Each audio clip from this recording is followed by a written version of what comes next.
जुई आजपासून हा मार्ग खुला होतोय, मात्र पहिल्याच दिवशी वाहन चालकांची काहीशी तारांबळ उडाल्याचं पाहायला मिळतंय। वाहतूक विभाग कसं नियोजन करतंय आणि या कोस्टल रोडमुळे नेमका कसा फायदा होणार आहे? खरं तर ऋतुजा ह्या कोस्टल रोडमुळे खूप मोठा फायदा होणार आहे, कारण का ट्रॅफिक जामपासून मुंबईकरांना दिलासा मिळणार आहे। जो रस्ता काल वाहतुकीसाठी सुरू करण्यात आला, मुख्यमंत्री देवेंद्र फडणवीस यांनी केल्या उद्घाटनानंतर, तो हा रस्ता आहे जो तुम्हाला थेट वरळीवरून बँड्रावर्ली सी लिंकला नेऊन पोहोचवतो आणि जो दुसरा रस्ता आहे तो मरीन लाईन्सवरून तुम्हाला थेट वरळीपर्यंत येऊन सोडतो। मात्र आता इथे नागरिकांची तारांबळ का उडाली आहे, कारण का हा जो एक सरळ रस्ता आहे तो रस्ता खरं तर आधी सुरू होता बँड्रावर्ली सी लिंकला जाण्यासाठी। मात्र काल एक नवीन रस्ता सुरू झाल्याने हा रस्ता बॅरिकेड्स लावून बंद करण्यात आला आहे आणि जो नवीन रस्ता सुरू करण्यात आला आहे तिथे जे दिशांची नावं दाखवणारं फलक आहे ते फलक अगदी छोट्या आकाराचे आहेत, त्यामुळे नागरिकांची तारांबळ उडालेली आहे की नेमकं सी लिंकला जाणारा रस्ता कुठे आहे। वाहतूक विभागाचे आपण पाहतोय की जे अधिकारी आहेत ते इथे दाखल झालेले आहेत आणि प्रत्येक वाहन जिची तारांबळ उडत आहे किंवा ज्यांना सुचत नाहीये, कळत नाहीये की नेमकं सी लिंकला कसं जावं, त्यांना ते दाखवत आहे दिशा की नेमकं सी लिंकला जाणारा रस्ता कुठे आहे। नागरिकांचं हेच म्हणणं आहे की हे जे नाम फलक लावलेले आहेत, दिशा दाखवणारे जे फलक आहेत ते मोठ्या आकाराचे असावे, कारण का नेमकं सी लिंकला जाणारा रस्ता कुठला आहे हेच त्यांना कळत नाहीये। वेळ खूप वाचू शकतो या दोन्ही ज्या नवीन मार्गिका आहेत त्या सुरू झाल्यामुळे, मात्र केवळ नामफलक मोठं असावं अशी प्रत्येकाची मागणी आहे आणि प्रत्येकाची इच्छा आहे।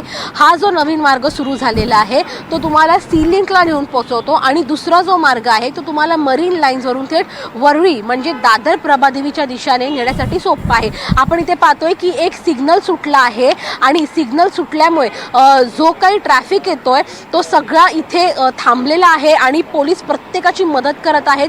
प्रत्येक गाडी चालवणारा देखील जो वाहन चालक आहे तो देखील पोलिसाला विचारत आहे की नेमकं सी लिंकला जायचं तर कसं जायचं, कारण का प्रत्येक नागरिकाला हीच कन्फ्युजन आहे, हीच तारांबळ उडाली आहे की नेमकं सी लिंकला जो जाणारा नवीन रस्ता सुरू केला आहे तो नेमका कुठला आहे आणि जे नामफलक आहे ते मोठं असलं पाहिजे अशी मागणी आहे। त्यामुळे काही प्रमाणामध्ये इथे ट्रॅफिक जाम देखील होतो, परंतु वाहतूक विभागाचे जे सगळे जे अधिकारी आहेत ते इथे आले आहेत आणि ते प्रत्येकाची मदत करत आहेत। आपल्यासोबत काही नागरिक देखील आहेत, आपण त्यांच्यासोबत चर्चा करूया।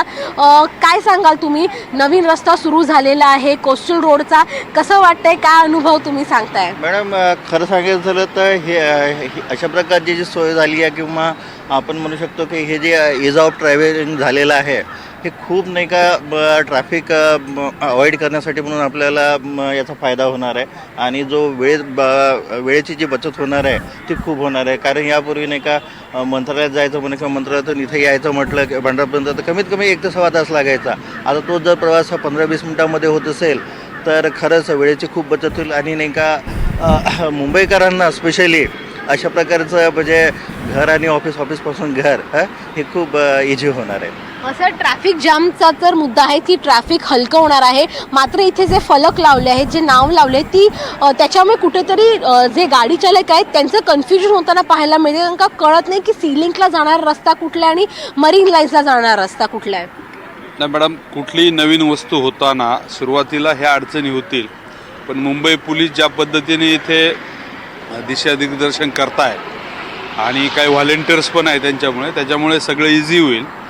आणि सगळ्यात महत्त्वाचं हे होईल की आम्ही साऊथ मुंबईतून येताना आम्हाला याला वरळीला लोटसला उतरायला लागायचं आणि तिथून येताना वरळी नाक्यावरची जी ट्रॅफिक व्हायची ती ट्रॅफिक अवॉइड होईल। आम्ही डायरेक्ट इथे उतरून आमच्या वरळीच्या सदनिकेत जाऊ शकतो। फक्त एक आहे की इथे प्रभादेवीहून येणारा जो ट्रॅफिक फ्लो आहे त्याला फास्ट यायची सवय आहे आणि इथं उतरणाऱ्या गाड्या आणि प्रभादेवीहून येणाऱ्या गाड्या यांना प्रभादेवीवरून येणाऱ्यांना थोडंसं वेगावरती नियंत्रण ठेवावं लागेल, नाहीतर काही अतिरिक्त काम पोलिसांना लागू शकेल असं वाटतं. वेगाचं नियंत्रण आहेच, मात्र हे जे नेमप्लेट नामफलक ते कुठेतरी मोठ्या आकाराचे असले पाहिजे असं वाटतं तुम्हाला, जेणेकरून नागरिकांचं कन्फ्युजन होणार नाही. सरांनी जसं सांगितलं की सुरुवातीला थोडाफार इश्यू असतात, पण नाही का ओव्हर द टाईम हे सर्व 1-2 दिवसामध्ये सॉर्ट आउट होईल असं वाटतंय. आणि ते त्या दृष्टीने प्रयत्न पण कालच उद्घाटन झालेलं आहे. आज पहिलाच दिवस आहे, हा पहिलाच ओव्हर आहे ट्रॅफिकचा, त्यामुळे हे आजपासूनच सुरळीत होईल अशी अपेक्षा करतो. अगदीच आपण पाहतोय नागरिकांच्या या प्रतिक्रिया होत्या की पहिलाच दिवस आहे त्यामुळे तारांबळ उडू शकते, मात्र वाहतूक विभागाचे इथे अधिकारी आहेत आणि पहिल्या दिवशी तारांबळ उडू शकते, मात्र काही ना काही मार्ग काढून लोक ही जी वाहतूक आहे त्याला सवयीचे होतीलच आणि जो ट्रॅफिक जॅम होत होता पहिल्या दिवशी ते कुठे ना कुठेतरी कमी होईल अशी आशा इकडच्या रहिवाशांनी व्यक्त केली आहे. ऋतुजा. निश्चितच, आणि या मार्गाचा मुंबईकरांना प्रचंड फायदा होईल अशी सुद्धा एक भावना व्यक्त केली जाते. जुई, धन्यवाद सविस्तर माहितीसाठी.